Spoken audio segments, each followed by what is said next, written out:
हाँ जी बच्चों, वेलकम। ये बेटे आपको पता ही है एक्सरसाइज 1 है आईआईटी वाली बुक की, ठीक है। और इसमें मैग्नेट वाला ये जो है असाइनमेंट है।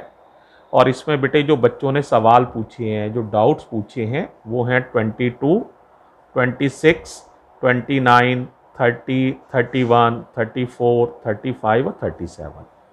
मेरे पास बेटे क्योंकि एक ही फ़ोन था तो मैंने डाउट्स जो हैं उन्हें थोड़ा थोड़ा बना लिया है कॉपी में, और फिर मैं अब आपको एक्सप्लेन करता जा रहा हूँ, ठीक है, और सॉल्यूशन भी करता जा रहा हूँ। तो थोड़ा सा ध्यान दीजिएगा, बहुत आसान है, कहीं कोई दिक्कत नहीं है ज़्यादा। 22 में सवाल पढ़ लो ध्यान से। पहले सवाल में क्या लिखा हुआ है कि देखो बेटा, पार्टिकल एंटर करते हैं मैग्नेटिक फील्ड में, ठीक है, और आपको उनका निशान बताना है। एक ऐसे घूम जाता है, एक सीधा जाता है और एक ऐसे घूम जाता है। तो उनका आपको बताना है कि वो पॉजिटिव हैं या नेगेटिव हैं। मैग्नेटिक फील्ड किधर है? वर्टिकली डाउनवर्ड्स है, जैसा कि आप देख रहे हैं। अब आपको कौन सा रूल यूज़ करना है? बिल्कुल सही, फ्लेमिंग्स लेफ्ट हैंड रूल।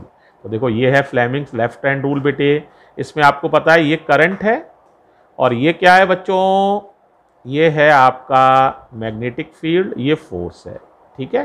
तो मैं मान रहा हूं करंट इधर ही चल रही है। अगर करंट इधर ही चल रही होगी तो ये पॉजिटिव चार्ज होगा, क्योंकि पॉजिटिव चार्ज के चलने की दिशा और करंट की चलने की दिशा सेम होती है। और फोर्स लगना चाहिए सेंटर की तरफ, क्योंकि ये एक सेंट्रीपिटल फोर्स है। तो देखो करंट ऐसे हो गई, ध्यान से देखो, और मैग्नेटिक फील्ड डाउनवर्ड हो गया। देखो जरा, दिख रहा है मैग्नेटिक फील्ड किधर है? डाउनवर्ड। करंट ऐसे है, देखो ऐसे जा रही है ना, तो देखो ऐसे जा रही है।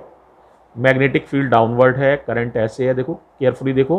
तो देखो फोर्स किधर आ रहा है? देखो जरा, इधर की तरफ, सेंटर की तरफ ही आ रहा है ना। तो इसका मतलब ये पॉजिटिव चार्ज ही है, सेंटर की तरफ फोर्स लग रहा है पॉजिटिव चार्ज पर। कौन सा रूल यूज किया है? Fleming's left hand rule. तो देखो फोर्स इधर ही लग रहा है, इसका मतलब ये वाला चार्ज पॉजिटिव है। अब ये तो फिर कोई भी बता देगा कि देखो इसमें उल्टा हो रहा है। देखो करंट अगर इधर लेते हैं अपन, तो देखो करंट इधर है, मैग्नेटिक फील्ड डाउनवर्ड्स है, तो देखो फोर्स उल्टा आ रहा है। देखो ध्यान से, इस वाले पे देखना, इस वाले पे करंट देखो ध्यान से, इधर है, मैग्नेटिक फील्ड डाउनवर्ड है, फोर्स किधर आ रहा है? देखो इधर आ रहा है, उल्टा आ रहा है। इसका मतलब उल्टी दिशा में फोर्स का मतलब करंट जो है, इसका मतलब ये पार्टिकल जो है ना, वो नेगेटिवली चार्ज्ड है। अगर सेंटर की तरफ निकल आता तो पॉजिटिवली चार्ज्ड होता फोर्स। इसका मतलब ये वाला पार्टिकल नेगेटिवली चार्ज्ड है ना। ये वाला पार्टिकल नेगेटिव चार्ज है, 3 नंबर वाला पार्टिकल नेगेटिव चार्ज है, और पहले नंबर वाला पार्टिकल पॉजिटिवली चार्ज्ड है। और देखो इस पे कोई अंतर ही नहीं पड़ा, कोई फोर्स ही लगा। फोर्स क्यों ही लगा? क्योंकि F बराबर होता है QVB साइन थीटा।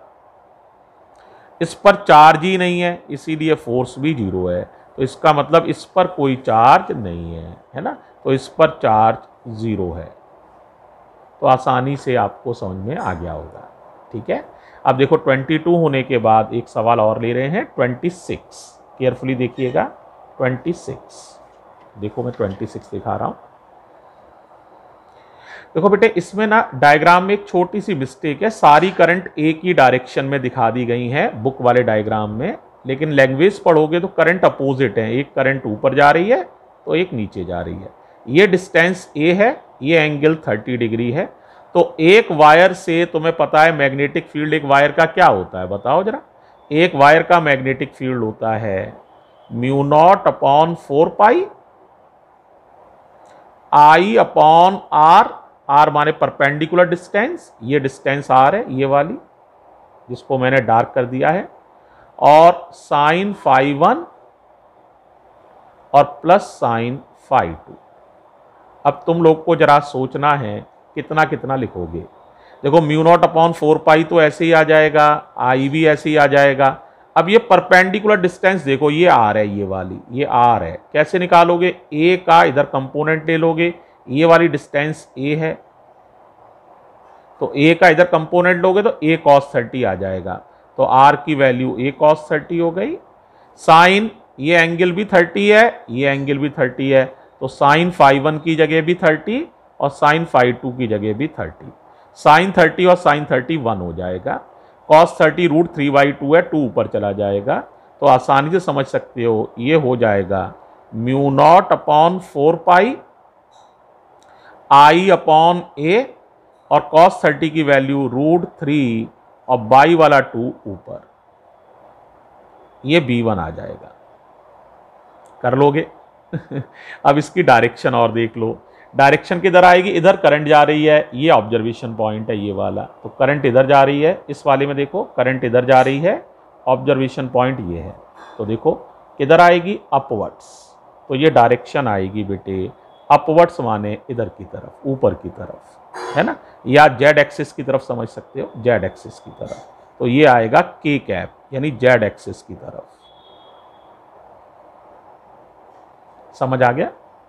अब दूसरी वायर का देखो बेटा मैग्नेटिक फील्ड कितना आएगा, म्यू नॉट अपॉन 4 पाई, ऐसे ही लिखोगे, आई अपॉन आर, अब ये दूरी हो जाएगी ए और ए, 2a, ये दूरी 2a हो गई, तो 2a का इधर कंपोनेंट ले लोगे तो 2a cos 30 आ जाएगा, तो 2a cos 30, और फिर वही sin 30 प्लस sin 30, क्योंकि एंगल तो ये भी 30 बना रही है और ये वाली वायर यहां से एंगल 30 बना रही है, तो sin 30 प्लस sin 30, ये 1 हो जाएगा, तो आपका आंसर आ जाएगा B2 म्यू नॉट अपॉन 4 पाई आई अपॉन ये 2 रह जाएगा, और बाकी सब ऐसे ही है, आई अपॉन 2, और बताओ a cos 30 रूट 3 बाई वाला 2 ऊपर, sin 30 प्लस sin 30 1 हो जाएगा।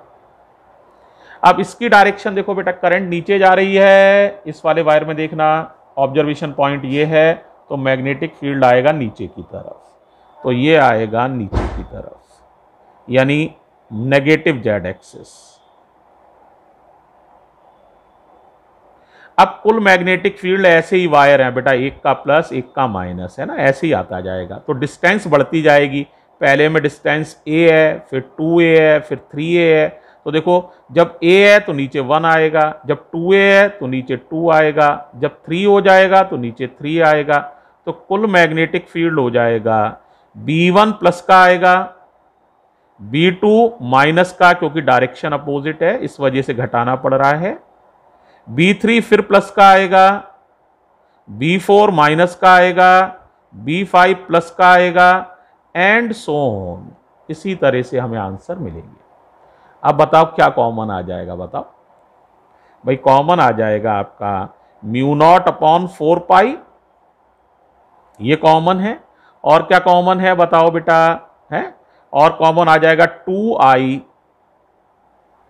अपॉन रूट 3a, ये सारा कॉमन, म्यू नॉट अपॉन 4 पाई 2i अपॉन रूट 3, यहां से 1 मिलेगा, यहां से ये वाला 2 छोड़ के, यानी ये वाला 2 छोड़ के बाकी कॉमन है, तो माइनस का 1/2 मिलेगा। अगले में सोचो क्या मिलेगा, ये डिस्टेंस बढ़ती जा रही है, तो यहां प्लस का 1/3 मिलेगा, अगले में माइनस का 1/4 मिलेगा, फिर प्लस का 1/5 मिलेगा, इस तरह से मिलेंगे।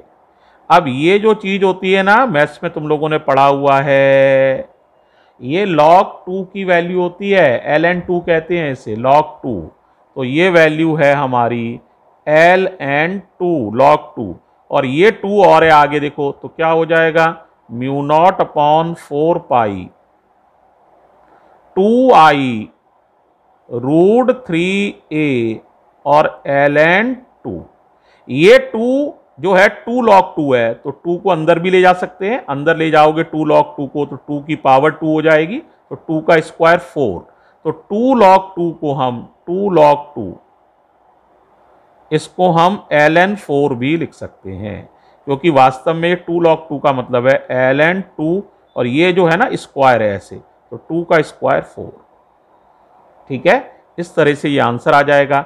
अब ये जीता कौन सा मैग्नेटिक फील्ड है, जेड एक्सिस वाला, क्योंकि जेड एक्सिस की तरफ मैग्नेटिक फील्ड ज्यादा है ना, पहली वायर का मैग्नेटिक फील्ड सबसे बड़ा है, तो जीतेगा जेड एक्सिस वाला, तो ये मैग्नेटिक फील्ड होगा अलोंग द के cap, Z axis, Z axis का मतलब के कैप, समझ में आ गया है।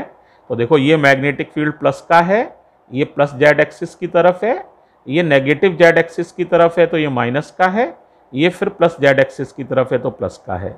तो ये वाले जुड़ जाएंगे और ये वाले जो हैं बीच बीच वाले वो घटेंगे, जैसा कि देख रहे हैं।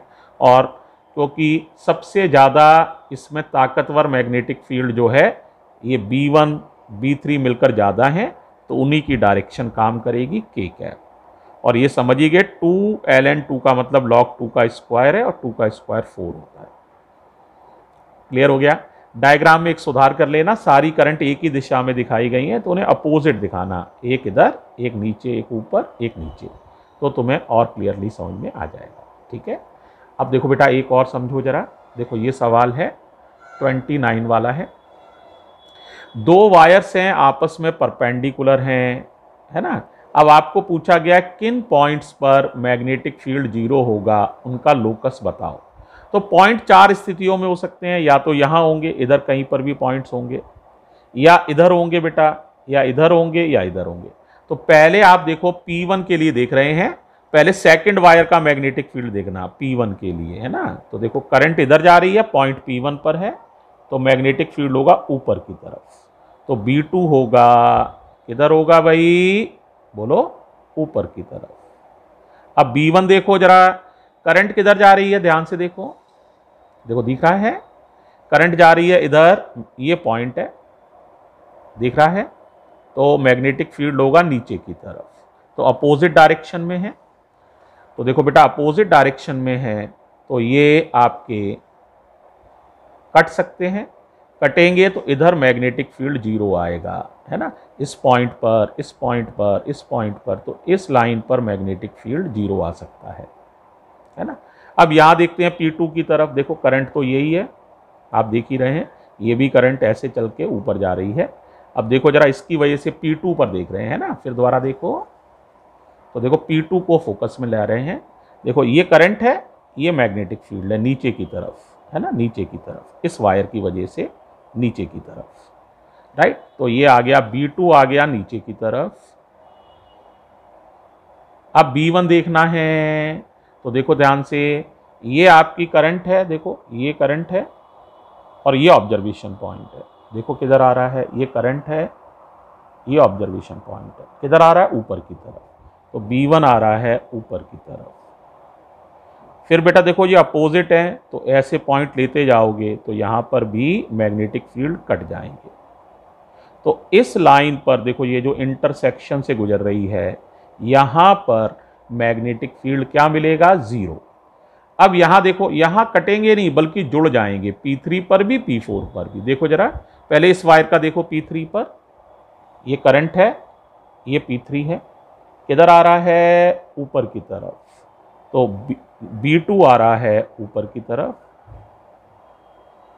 अब इस वायर का देखो बेटा, देखो ये करंट है, ये मैग्नेटिक, ये पॉइंट है P3, देखो ध्यान से दिखा है, तो किधर आ रहा है, ऊपर की तरफ।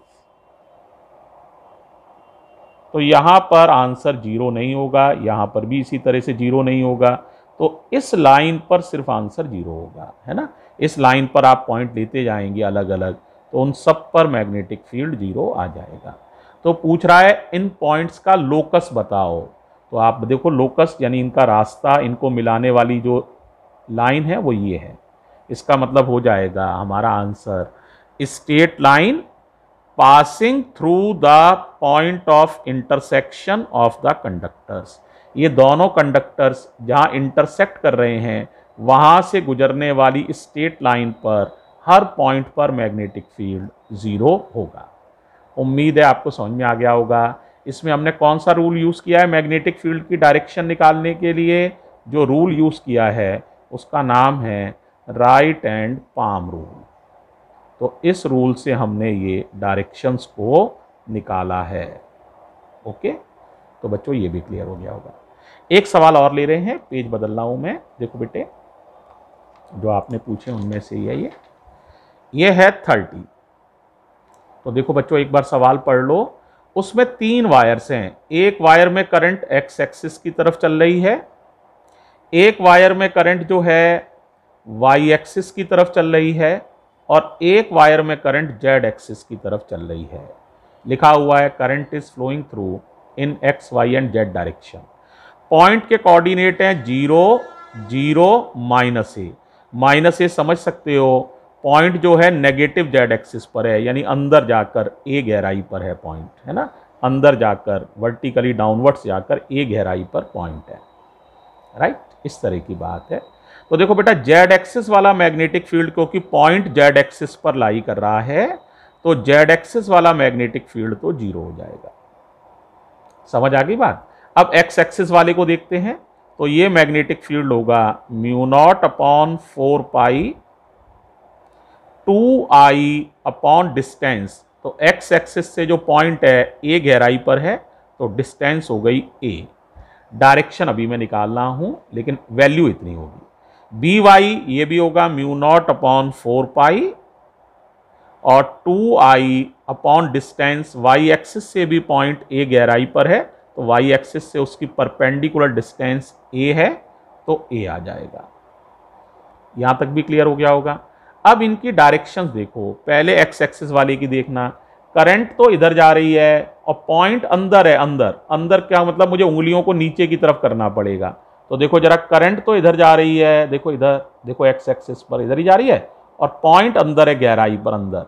तो मैग्नेटिक फील्ड में धक्का किधर लगा सकता हूं, वाई एक्सिस की तरफ। देखो धक्का किधर लग रहा है, वाई एक्सिस की तरफ, तो ये होगा जे कैप। अब यहां देखना, वाई एक्सिस के लिए करंट तो इधर जा रही है, इधर देखो, वाई एक्सिस वाले में केयरफुली देखो, करंट तो इधर जा रही है और पॉइंट इधर गहरे में है, गहरे में। देखो ये करंट जा रही है, देखो वाई एक्सिस में देख लो, ये पॉइंट है गहरे में, तो धक्का किधर लगा सकता हूं, इधर, इधर एक्स एक्सिस की नेगेटिव डायरेक्शन, है ना, तो -I कैप आ जाएगा। और ये 0 क्यों आ गया, क्योंकि पॉइंट जेड एक्सिस पे ही लाई कर रहा है। अगर पॉइंट जो वायर पे ही लाई कर जाए तो उसका मैग्नेटिक फील्ड 0 होता है। अब आप आसानी से B निकाल लोगे, तो B बराबर BX plus BY plus BZ।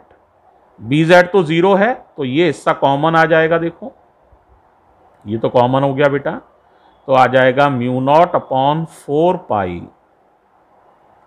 2I upon a, bracket में आ जाएगा J cap -I cap. BZ 0 है। इस तरह से आसानी से मैग्नेटिक फील्ड निकल आएगा। उम्मीद है ये भी समझ में आ गया होगा, कोई कठिनाई नहीं होनी चाहिए है। एक सवाल और ले रहे हैं बेटे, इसको देखो जरा, ये है 31। क्वेश्चन को ध्यान से एक बार पढ़ लो, फिर देखो सॉल्यूशन पर हम देखते हैं। देखो थोड़ा सा मैंने यहाँ लिखा भी है, तो देखो जरा, पहले इलेक्ट्रॉन को आपने प्रोजेक्ट किया है V0 वेलोसिटी से इलेक्ट्रिक फील्ड के अंदर। तो बताओ भाई, परपेंडिकुलर है इलेक्ट्रिक फील्ड, तो ये जो होगा आपका electrostatic force, that will provide centripetal force, centripetal force. तो यहां से R1 आसानी से निकल आएगा। सेंट्रीपिटल फोर्स का फॉर्मूला सारे बच्चे जान रहे हैं, mv² अपॉन r, है ना, तो वही लिखा है मैंने। और इलेक्ट्रोस्टैटिक फोर्स QE होता है ना, तो यहां से R1 निकल आएगा बेटा mv0² अपॉन QE, ये हमारे रेडियस निकल आएगी। दूसरे केस में आपने पार्टिकल को मैग्नेटिक फील्ड के अंदर छोड़ा है V0 वेलोसिटी से, लेकिन अब यहां कौन सा फोर्स लगेगा, मैग्नेटिक, तो इलेक्ट्रोस्टैटिक फोर्स नहीं लगेगा, अब लगेगा मैग्नेटिक फील्ड में छोड़ा है, तो फोर्स लगेगा QVB साइन थीटा, साइन 90 हो गया है, तो साइन 90 की वजह से उसको मैंने नहीं लिखा है। और ये प्रोवाइड करेगा सेंट्रीपिटल फोर्स, तो mv0² अपॉन r2। यहां से R2 आप निकाल लोगे। सेंट्रीपिटल फोर्स का फॉर्मूला सारे बच्चों को याद होना चाहिए, mv² अपॉन r, ये सेंट्रीपिटल फोर्स होता है। पहले केस में electrostatic force is providing centripetal force, और सेकंड केस में मैग्नेटिक फोर्स या Lorentz force is providing centripetal force. तो R2 निकाल लोगे, R2 हो जाएगा mv0² अपॉन QVB, V0 लिख लेना, है ना। तो ये अब बेटा ये इक्वेशन को डिवाइड करना है तुम्हें, 1 और 2 को, तो डिवाइड करो। R1 की वैल्यू ये लिख दिया, mv0² upon QE divided by mv0² upon Q V naught B. तो M V naught square cut जाएगा, क्यू बी कट जाएगा, ये चौथी लाइन वाला ऊपर चला जाएगा, तो आंसर आ जाएगा वी नॉट बी अपॉन ई। तो ये आपका R1 अपॉन R2 निकल आएगा, वी नॉट बी अपॉन ई। बड़ा ही आसान सा लगा होगा, है ना। दोनों में बस खाली अंतर ये है, in first case both fields are perpendicular and in first case electrostatic force is providing centripetal force and in second case magnetic force is providing centripetal force. ठीक है, तो देखो बच्चों, अब 31 के बाद एक सवाल और ले रहे हैं, ये बच्चों ने पूछा है, ये है 34। बड़ा आसान सा है। देखो बेटे, इस तरह से ना एक पार्टिकल आता है और ये सेमी सर्किल कंप्लीट करता है। ऐसे क्यों किया? क्योंकि बेटे ये जो चला है ना, यहाँ पोटेंशियल डिफरेंस V लगाया है, इससे इसने वेलोसिटी अटेन की। मैग्नेटिक फील्ड के अंदर जैसे ही प्रवेश करेगा, मैग्नेटिक फील्ड परपेंडिकुलर है, इसका रास्ता सर्कुलर हो जाएगा। ये डिस्टेंस D है, तो तुम आसानी से समझ सकते हो, ये डायमीटर हो गया, है ना, सर्किल का डायमीटर। तो 2r की वैल्यू D है, तो रेडियस हो जाएगी D/2। कोई दिक्कत वाली बात ही नहीं, आसानी समझ में आ गया होगा। अब देखो यहां पर ये जो काइनेटिक एनर्जी मिल रही है, क्यों मिल रही है? आंसर पोटेंशियल डिफरेंस के कारण। तो आपको पता है वर्क डन का फॉर्मूला होता है W बराबर QV, और वर्क और काइनेटिक एनर्जी एक ही बात होती है, तो हाफ mv स्क्वायर बराबर QV। m का गुणा कर दो, m का यहां पर भी यहां पर भी, तो ये हो जाएगा half m square v square बराबर QVm। ये v से v काट मत देना, ये वेलोसिटी है, ये पोटेंशियल डिफरेंस है, तो वेलोसिटी से पोटेंशियल डिफरेंस तो नहीं कटेगा बेटा। तो यहां से 2 इधर चला जाएगा, स्क्वायर हटाओगे तो mv की वैल्यू निकल आएगी √2 QVm। mv की वैल्यू रख दो √2 QVm। ये q है, q से ये √q है, √q से q √q बार कट जाएगा। तो देखो अब ये भी अंडर रूट में है, ये भी अंडर रूट में है, ये भी, लेकिन b अंडर रूट में नहीं है, तो b बाहर है, बाकी सब अंडर रूट में है।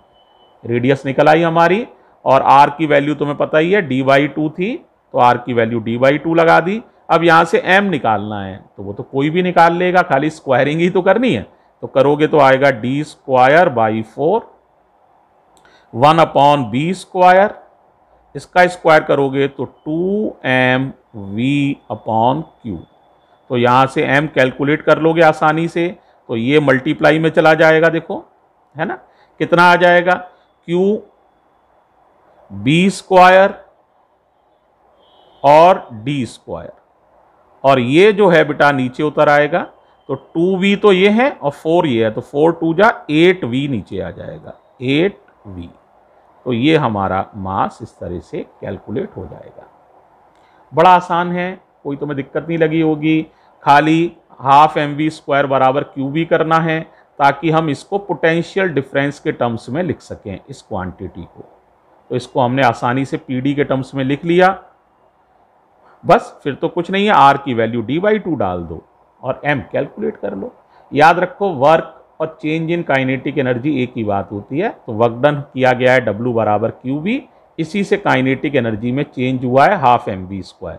शुरू में काइनेटिक एनर्जी 0 थी, बाद में वेलोसिटी v अटेन हो गई है, तो change in kinetic energy half mv square.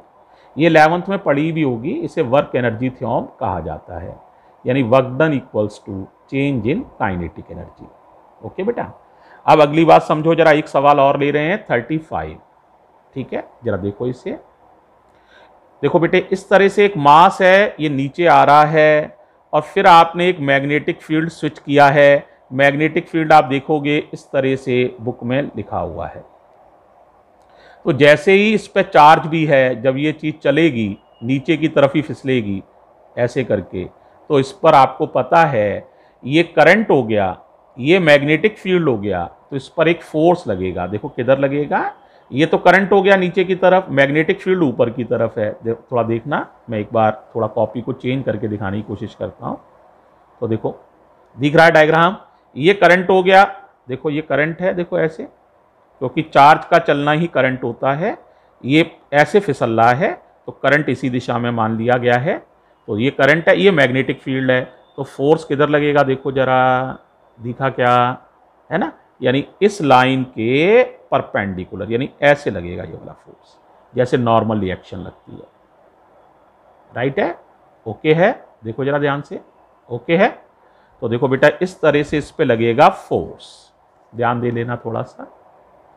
तो ये वाला फोर्स जो मैग्नेटिक फोर्स होगा वो इस तरह से लगेगा।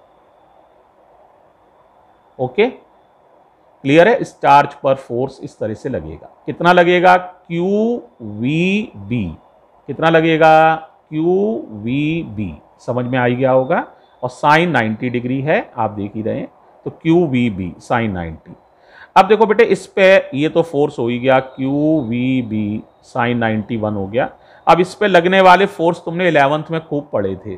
अच्छा बताओ, वेट किधर वर्क करता है, वर्टिकली डाउनवर्ड्स। ये हो गया वेट वर्टिकली डाउनवर्ड्स। इस लाइन को लंबा बढ़ा देते हैं, तुम्हें पता है ये एंगल भी कितना हो जाता है, थीटा। फिर mg के कितने कंपोनेंट करते हैं, 2, ये कंपोनेंट हो जाएगा mg cos थीटा, और ये कंपोनेंट हो जाएगा mg sin थीटा। यही इसको नीचे लाता है। अगर यहां से एक्सीलरेशन नीचे आने का कैलकुलेट करना चाहो तो वहां टीचर कराते भी हैं, mg sin theta is providing the acceleration along the plane. तो mg sin theta equals to m है, कोई फ्रिक्शन वगैरह तो है नहीं, तो एक्सीलरेशन हो जाएगा g sin थीटा। आसानी से समझ गए होंगे, राइट, ओके। तो देखो ये g साइन थीटा एक कांस्टेंट वैल्यू है, तो मोशन हो गया यूनिफॉर्मली एक्सीलरेटेड मोशन। ठीक है, अब देखो बेटा ये mg cos थीटा नीचे लग रहा है और QVB ऊपर लग रहा है, और नॉर्मल रिएक्शन भी ऊपर लग रहा होगा वैसे तो, राइट। लेकिन जैसे ही कांटेक्ट ये छोड़ेगा तो नॉर्मल रिएक्शन 0 हो जाएगा। जैसे ही, जब तक कांटेक्ट में रहेगा नॉर्मल रिएक्शन रहेगा, लेकिन जैसे ही कांटेक्ट इससे लूज होगा, कांटेक्ट लूज होते ही नॉर्मल रिएक्शन खत्म हो जाएगा, तो फिर QVB बैलेंस करेगा mg cos थीटा को। तो mg cos theta is balanced by QVB। पहली बात आ गई। अब v कैसे निकालें, तो v बराबर होता है u plus AT। u initial velocity starting from rest है, a निकाला है अभी तुमने, g साइन थीटा है, और टाइम t है। तो आसानी से आप जो है यहां से v की वैल्यू समझ में आ गई है तुम्हें, g sine theta into T. अब यहां देखो क्या मिलेगा हमें, देखो जरा, mg cos theta equals to q, v की वैल्यू रख रहा हूं g sine theta into t, ये v की वैल्यू रख दी, QVB, b लिखा ही है। तो क्या टाइम निकाल लोगे, ऑफ कोर्स निकाल लोगे, ये आ जाएगा mg cos थीटा अपॉन, बोलो बेटा, QGB साइन थीटा। तो ये आ जाएगा QGB साइन थीटा। g से g कट जाएगा तो ऊपर आ जाएगा m, cos upon sine cot हो जाएगा, तो m cot theta upon QB, ये बेटे टाइम आ जाएगा। तो ये आंसर हो जाएगा। मेरा अंदाज आसान सा है, समझ में आ गया है, ठीक। नॉर्मल रिएक्शन क्यों 0 हो गई ये बताओ। Why I considered the normal reaction to be 0, because when the mass will lose the contact from the surface, at that time n equals to 0 and only two forces are acting, QVB and mg cos theta. तो QVB is balanced by mg cos theta at that time only, है ना, QVB is balanced by mg cos theta। ये force बदल रहा है, पहले ये कम होगा क्योंकि वेलोसिटी कम होगी, धीरे धीरे वेलोसिटी बढ़ती जाएगी और एक स्थिति ऐसी आ जाएगी कि नॉर्मल रिएक्शन 0 हो जाएगा और QVB अकेला ही इसको बैलेंस कर लेगा। सो ये सरफेस से ऊपर उठ जाएगा और कांटेक्ट टूट जाएगा। ठीक है, इस तरह की बात है बच्चों।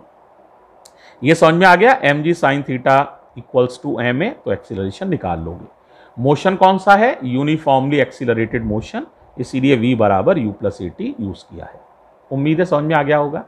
ठीक है, अब एक सवाल हम और ले रहे हैं बच्चों, इसको जरा आप देखिए। ये है एक क्वेश्चन 37, थोड़ा सा 11th का कॉन्सेप्ट है, थोड़ा सा 12th का है, मिक्सिंग है। ये एक कंडक्टिंग रिंग है, इसका मास 2 किलोग्राम है, इसकी रेडियस 0.5 मीटर है। इसमें करंट को स्विच किया गया है, चलाया गया है, करंट 4 एम्पियर है। करंट चलाते ही मैग्नेटिक फील्ड लगा दिया गया है 10 टेस्ला का। तो बेटे इस पे क्या होगा? एक टॉर्क जो है वो पैदा होगा। तो टॉर्क होता है एम बी साइन थीटा। जैसे ही करंट चलाएंगे तो इसमें एम है, एम क्यों है? क्योंकि नंबर ऑफ टर्न्स हैं इसमें 1, करंट बह रही है, इसका एरिया है, तो M B sine theta, theta हालांकि 90 डिग्री होगा, तो एम बी ये टॉर्क लगेगा। और इस टॉर्क की वजह से ये चीज़ घूमने लग जाएगी। तो आपको पता है टॉर्क का फॉर्मूला होता है आई अल्फा, है ना। इससे इसका एंगुलर एक्सीलरेशन हम कैलकुलेट कर सकते हैं। तो this torque will rotate the ring, circular ring, hence we have to calculate alpha। I का नाम तुम्हें पता ही है, मोमेंट ऑफ इनर्शिया होता है ना। तो मोमेंट ऑफ इनर्शिया जो होता है कंडक्टिंग रिंग का वो होता है हाफ एम आर स्क्वायर। अब हमें क्या कैलकुलेट करना है? अल्फा। तो देखो मेरी हेल्प करो, एम की वैल्यू लगा रहा हूं एन आई ए, बी तो बी ही है, साइन 90 हो गया, ये छोड़ दे रहा हूं।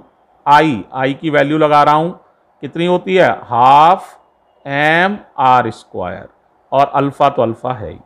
अब एरिया भी तुम्हें पता है, एरिया होता है रिंग का पाई आर स्क्वायर। तो एरिया की जगह भी हम लिख दे रहे हैं यहां पर पाई आर स्क्वायर। कोई दिक्कत नहीं होनी चाहिए, आसान से ही काम किया है। अब बताओ क्या हो जाएगा? आर स्क्वायर से ये आर स्क्वायर कट जाएगा। अब तुम्हें निकालना क्या है? अल्फा। तो अल्फा का फॉर्मूला बना लो, 2 मल्टीप्लाई में चला जाएगा, 2 एन आई बी और ये वाला पाई, और डिवाइडेड बाई ये वाला एम। भाई ठीक है, चलो अब वैल्यू रखने की कोशिश करो। 2 तो ठीक ही है, N number of turns 1, current is 4 ampere, B की वैल्यू 10 टेस्ला, ठीक है 10 टेस्ला। और बताओ क्या रह गया? पाई तो लिखा ही है, अपॉन एम माने मास है 2 किलोग्राम। 2 से ये वाला 2 कट जाएगा, तो आप मल्टीप्लाई आसानी से कर लोगे, ये आ जाएगा 40 पाई। और यूनिट होती है एंगुलर एक्सीलरेशन की रेडियन पर सेकेंड स्क्वायर। तो यूनिट है रेडियन पर सेकेंड स्क्वायर। ठीक है, अब ये बताओ, ये सवाल समझ में आ गया है? कितने टॉर्क लगे हैं? 2। एक कौन सा है? M B sine theta. उस टॉर्क ने ही, 2 टॉर्क का मतलब वो टॉर्क ही इसको एक्सीलरेट कर रहा है, एंगुलर एक्सीलरेशन दे रहा है, इसे घुमा रहा है। तो that is equal to I alpha, where I is moment of inertia. ठीक है, तो फिर तुम्हें सारी बात समझ में आ गई होगी। नंबर ऑफ टर्न्स 1 है, क्योंकि इसमें एक ही टर्न है, तो एक ही फेरा है, तो नंबर ऑफ टर्न्स 1 है। एरिया पाई आर स्क्वायर होता है, तो कोई दिक्कत नहीं होनी चाहिए। उम्मीद है आपको ये सारा समझ में आ गया होगा। थैंक यू बच्चों। अब इसके आगे वाला असाइनमेंट आपको करना है, तो उसके लिए रेडी हो जाओ। थैंक यू बेटा।